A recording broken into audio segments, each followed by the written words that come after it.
to TalkFCB and welcome back here to the channel, guys, for a news roundup coming up for you today. And in today's video, we are going to be discussing Ousmane Dembele, Ansu Fati, Aleñá and Neto. Remember Neto? Second goalkeeper. It'll be coming up later. The news coming for you now, guys. Let's do it. But first and foremost, I do want to start with some big news ahead of El Clásico. Remember, the El Clásico coming this month on the 18th of December. Very, very exciting times. And I'm going to have lots of stuff coming up in the build-up to that game. But right here and now, big injury news, not from Barcelona, but from Real Madrid. Because they, in that game, are going to be without their big, marquee summer signing, Eden Hazard. Because he's reportedly going to miss the rest of 2019 with an ankle injury that he sustained against PSG, and ironically there, are coming together with his fellow countryman, Meunier, and from that collision, he will now miss El Clásico, and that for me, big blow for Real, because Hazard started the season a little bit slowly, he struggled maybe to find his best condition, but recently I feel he has been growing in his performances, he's been feeling a lot more comfortable there on the left-hand side of Real Madrid's attack, but now, broken down here by that injury, he hasn't quite recovered as quickly as Real expected him to,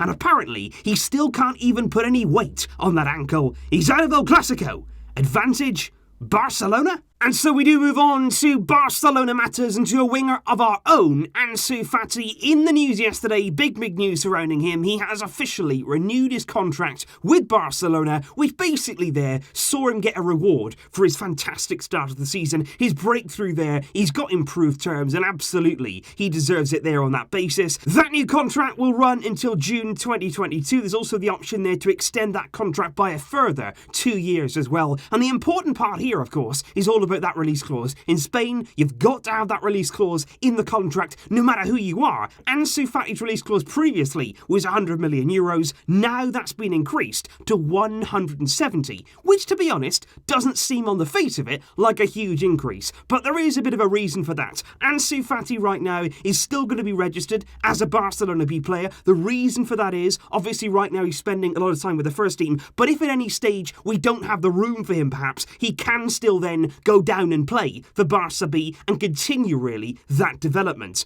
But as soon as he makes that step up permanently to the first team and signs that professional deal, we will then see that release clause increased once he goes to the first team to 400 million euros, which I think we'll all agree is a much more secure clause. And it's quite interesting actually to talk about Ansu Fati right now, because I think many of us are wondering, are we going to see him more often now with the injury to Ousmane Dembele? Because obviously at the start of the season when he broke through, he was phenomenal, but we did have injuries right throughout that front line, which basically prompted Valverde to bring him in and actually take a risk to play him in those games. But with Dembele injured, could we now see Fati, who was on the bench against Atletico, play more games and potentially have some more of those magical moments? And speaking of Dembele, a few people asking me about the transfer rumours coming out about him over the past few days, and I do want to touch here on the report that came out from El Desmarque, who I have to say were not a source in Spain that I was particularly familiar with, but they have come out here with quite a big story on Ousmane Dembele. They say in their report, which like I say, I'm not 100% and I wouldn't exactly take this as gospel by any means, Dembele's agent right now, according to them, is looking for a new club for their client, because Barcelona apparently feel like it's time to get rid of Ousmane Dembele. PSG, Chelsea, Manchester City, according to the report, are all on the table as possible options, and the report goes on to say there that Dembele himself would really favour a move to Manchester City, and it suggested there the Premier League heavyweights would be more than willing to actually there meet Barca's demands, which would be around 95 to 100 million euros. Basically they're trying to recoup as much of that fee as we possibly can for Dembele, and with Leroy Sané set to leave Man City, you do feel as though they could be in the market this summer for an exciting, explosive winger,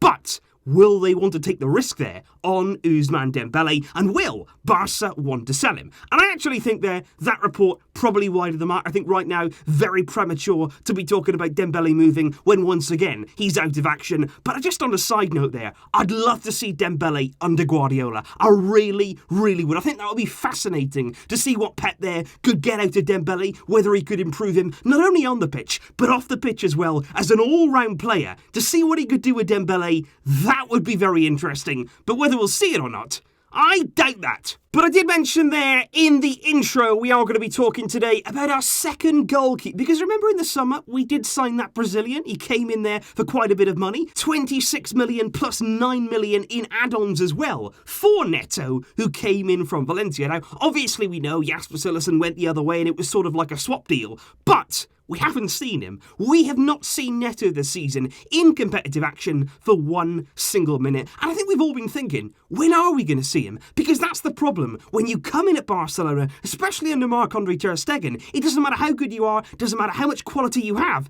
you're not going to get that number one shirt because ter Stegen is simply that good. And I think, to be honest, although I do feel for Neto, I'm thinking, you want to be out there, you want to be playing football, it must be difficult for him here, joining a new club. He played pretty well in pre-season. I remember his game against Napoli on the 8th of August there, which was actually the last minutes that he played this season. He was brilliant against Napoli, made some fantastic saves. But like I say, when he joined the club, he would have known this was going to be the situation. He's not coming in here and being surprised suddenly by the quality ter Stegen has. You knew that he was going to be number two, and you knew that his minutes would be significantly limited. But apparently, next week, he will make his official competitive Barcelona debut against Inter in the Champions League. Of course, that game, we're already through, we're already top of the group, nothing really to play for on our side. So I'll be really happy in that game to see Neto play, get some minutes under his belt, and I'm sure there, a debut Barcelona Champions League at the San Siro could be a great occasion there for Neto. And speaking about somebody there in Neto who's had a struggle for minutes, we now move on to Carlos Aleñá. And to be honest, I didn't expect at the start of the season to be actually saying these two are in very similar situations. Neto, like I say, would have known what he was coming into. He would have known that his minutes would be limited. But Carlos Aleñá, after his breakthrough season last year, I really didn't expect this. I really didn't. And there was a big report this morning coming out from AS in the Madrid media that basically said, Carlos Aleñá, it's been 109 days since his last minutes in a Barcelona shirt,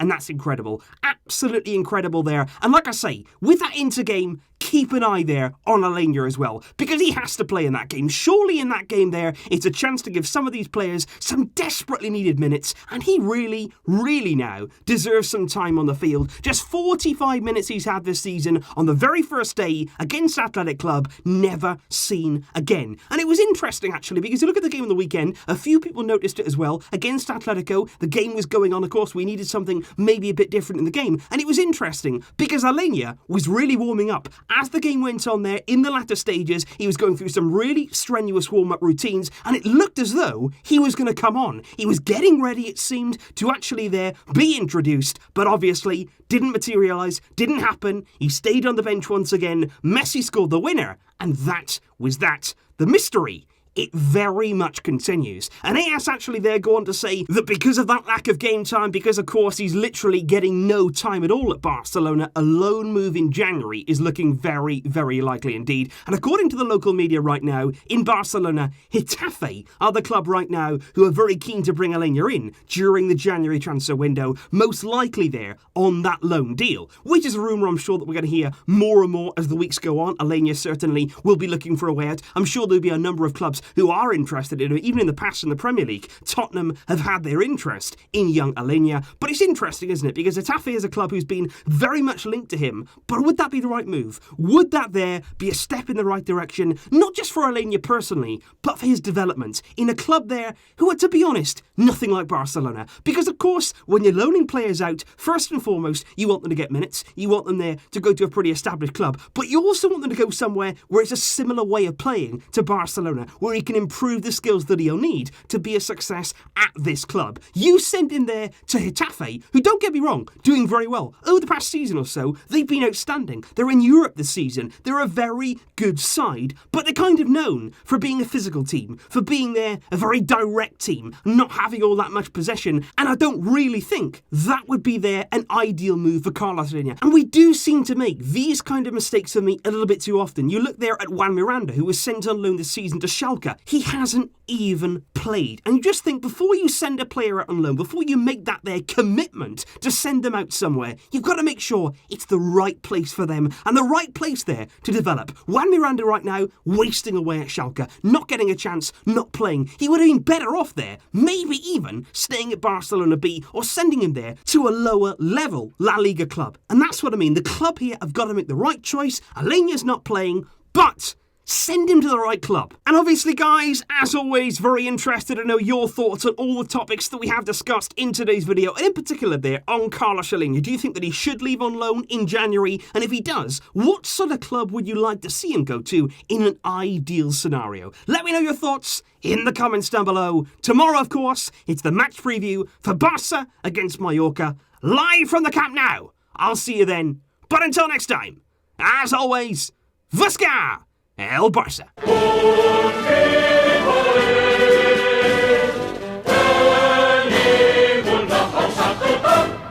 Barça, Barça.